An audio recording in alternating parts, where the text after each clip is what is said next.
guys, and welcome to another one of my vlogs. Hope you're all doing well. It's Easter weekend, it's Good Friday today, and I'm on the train, as you can tell, off to Wigan again. It's Wigan Athletic against Oldham Athletic in the League One game today. Early kick-off, 1 o'clock, so I've had to get up early. Well, I was getting up early anyway because little Isaac decided 5:30 was the time he wanted to get up today, so I may be a little bit tired later on playing VFL, but we'll see guys. But as I said, we're on the train on our way to Wigan now. When I get there, I've got about a 20-minute or so walk, so I'll probably speak to you just before we get to the ground, just by the canal, and I'll see you again.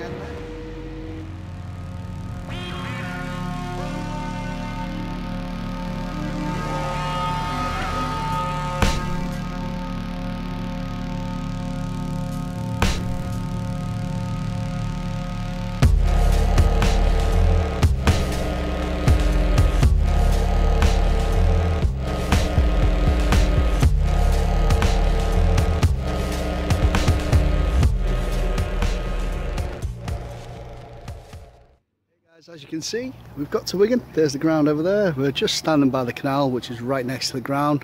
It took me about 20 minutes from the train station, so not too bad a walk.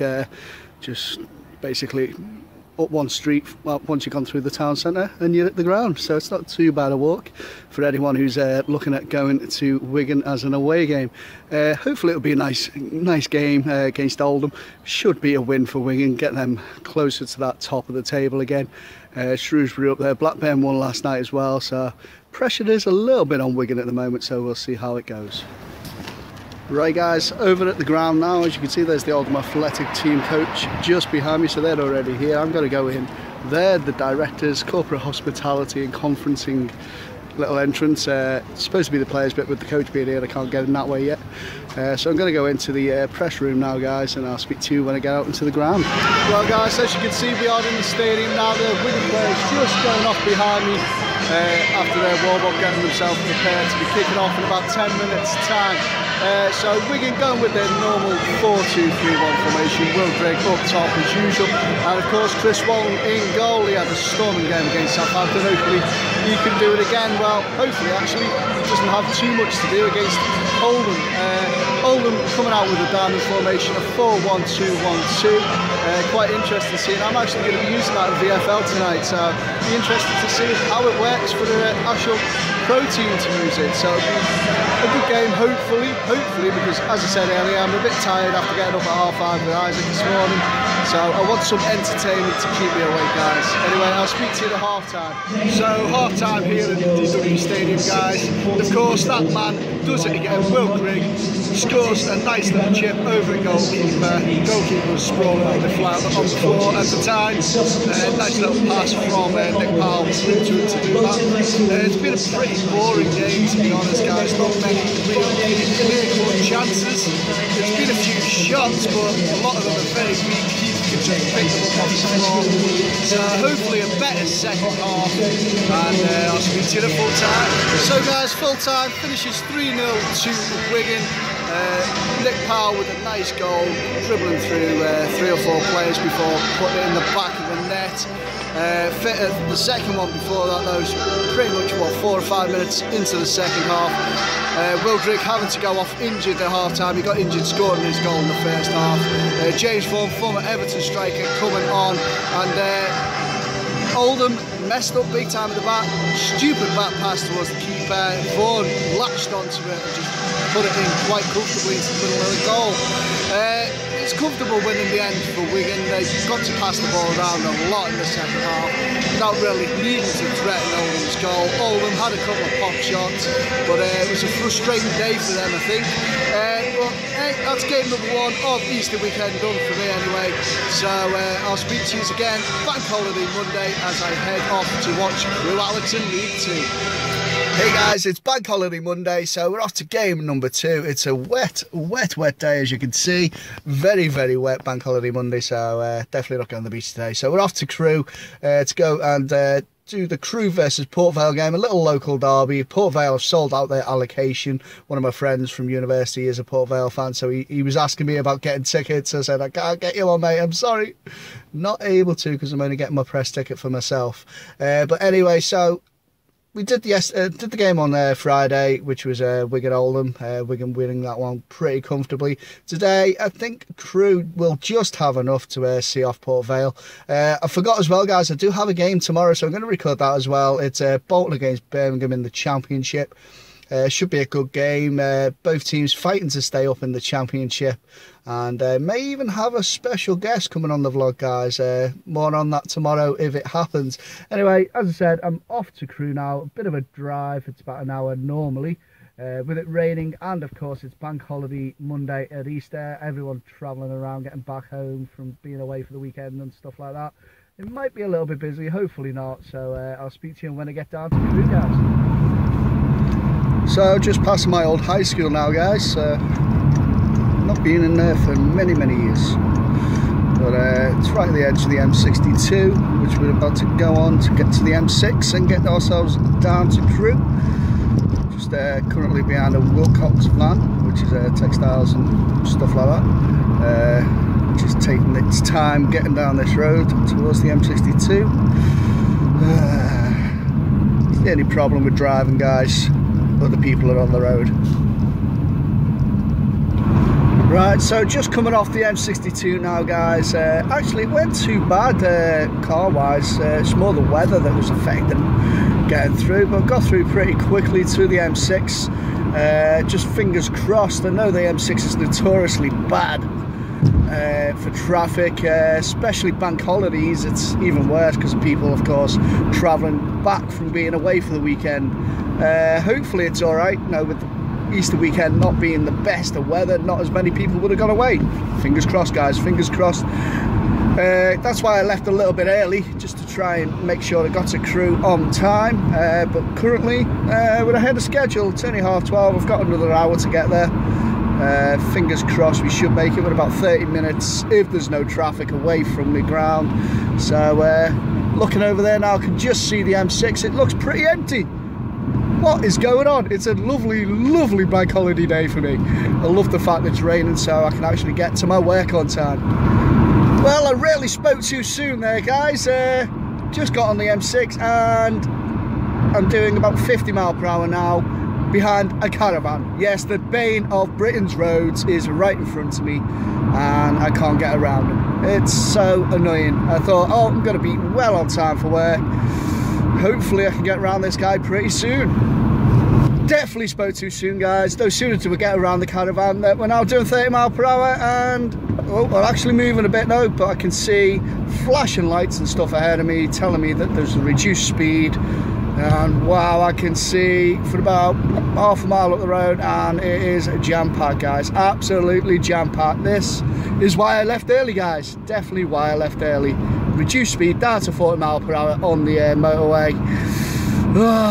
This is a pain in the backside. Well, guys, I definitely spoke too soon. It's not 40 mph zone anymore. It's now pretty much stationary. As you can see, we're all stopped, guys. This is definitely why I hate going on the M6, especially bank holidays, guys. Well, we're back underway, guys. We're actually moving. Yay! I'm up to 60 mph. That is what the speed limit is, and I can see why we were slowed down. There's a camper van that has broken down by the looks of it, and he must have broken down in one of the two lanes over to the left, and that's what the big delay was. So we're back underway. Hopefully we can still make it in time to get to work. I've got about another 40 minutes to get there, so fingers crossed, guys. Well, once again, I spoke too soon. Another traffic jam, guys. All stopped again. I've only been going about 3 minutes there since the last time we stopped, so man, this is why I left so early, guys. Really bad. I'm about 20 minutes or so away from Crewe. If there was no traffic, as I said, I've got about 35-40 minutes to get there. I can get away with being a little late because my mate is already at the ground, one of the guys I work with, so I should be able to get him to throw the team sheets my way. Just give me a quick text, take a picture and send it over WhatsApp to me, so I can technically cheat and get the team sheets into the office for the right time. But don't tell anyone, guys. Shh, don't tell anyone. But hopefully we'll be underway again very shortly.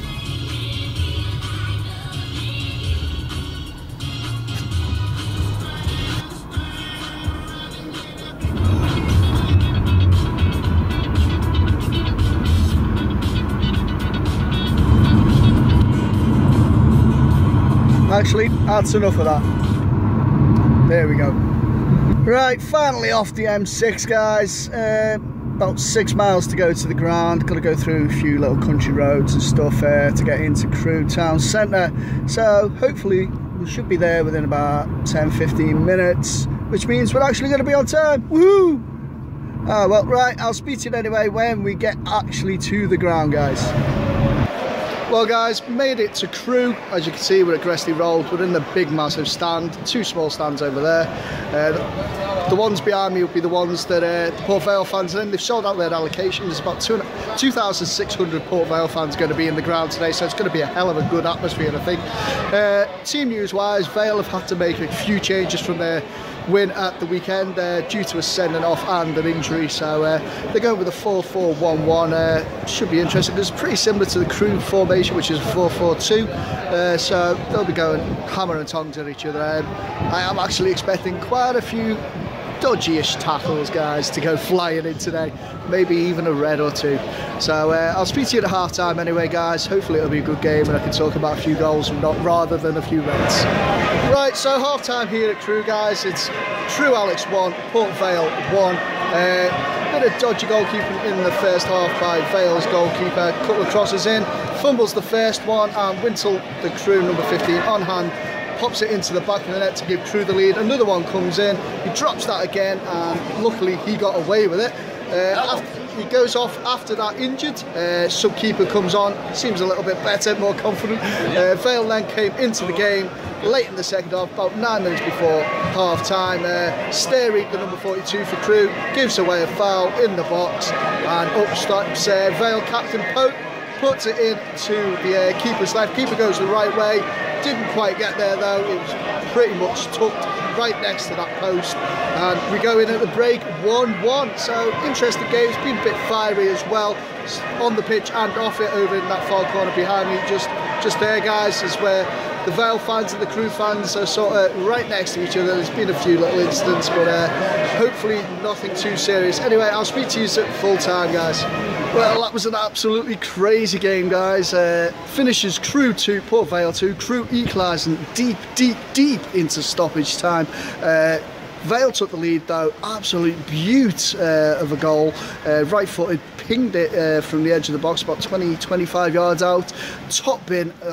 Keeper Garrett, no chance, absolutely no chance of getting there. Vale, he didn't really attack too much until they got that second, and then they were going at it. Crewe though hit Vale on the break. It was deep in stoppage time. Don't know why Vale were going for the third. They shouldn't have. They weren't organised at the back, and Ray just passes it through to substitute Charlie Kirk, who puts it in right foot into the bottom left corner, and it went pandemonium. A few instances of fans running on the pitch, maybe a punch or two thrown towards Crewe players as well from Vale fans. So hopefully nothing too seriously goes on with that. Anyway, I'm going to make myself go and get the car and go home. It's absolutely bucketing down, as you can see behind me, guys. So I'll speak to you when I go to Bolton tomorrow night. So it's Tuesday now, guys, and I'm back on the road. It's almost 5:45 Tuesday afternoon, and running a little bit behind schedule due to the fact I've had to drop Isaac off at his mum's house. So I'm running about 15 minutes behind. Hopefully I should be okay. Hopefully the traffic's not too bad on the East Lancs Road, going up towards St Helens, and then I cut through to Wigan, and then through over to Bolton, so it's not too bad a journey. Hopefully I'll get there by about 6:30, 6:45. Team sheets don't come out until 7, so it's not too bad for me today. Anyway, I'm hoping I should be able to meet up with a fellow YouTuber. You've probably heard him on my channel when we were doing the podcast, the Air Football Show podcast. He's called Brummy Joe. He's a Birmingham City fan. He's at the game today. He's already in Bolton. Surprisingly, he's at the pub. But I'm off to hopefully go and see him and get him in the vlog as well, guys. So I'll catch up with you in a little while. I'll let you know how the journey's going. Well, guys, just stopped off to get some diesel because I was extremely low. Got myself a couple of drinks of Lucasade, and of course a nice packet of Spar hand-cooked lightly sea salted crisps. supposed to be 129, got them for 32p, so they'll keep me going for the rest of the day until I get to the ground and get myself some food.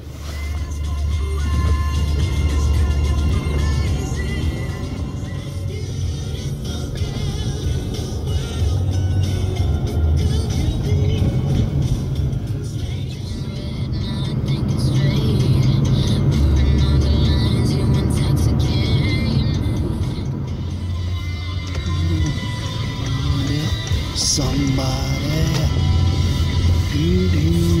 like you, yeah, somebody.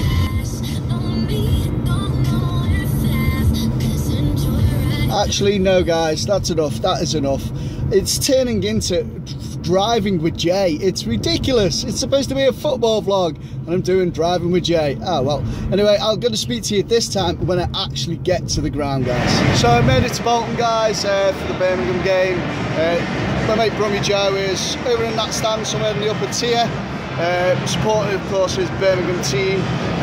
I of course want Bolton to win, so they stay up, so I get to keep the championship team as one of my teams to do next season. Team wise though, Bolton going with their normal 4-2-3-1 formation. Lafonda up front for them, and Liverpool Loney, John Flanagan in at right back as well. I think that's his 4th or 5th start in a row now for Bolton since his loan move over here. Birmingham going with the 4-4-2 as well, so it looks like they're going to go for it today. They need to be perfectly honest, because they're in big trouble in the relegation zone at the moment. Bolton's just outside of it, so it is a bit of a relegation 6-pointer.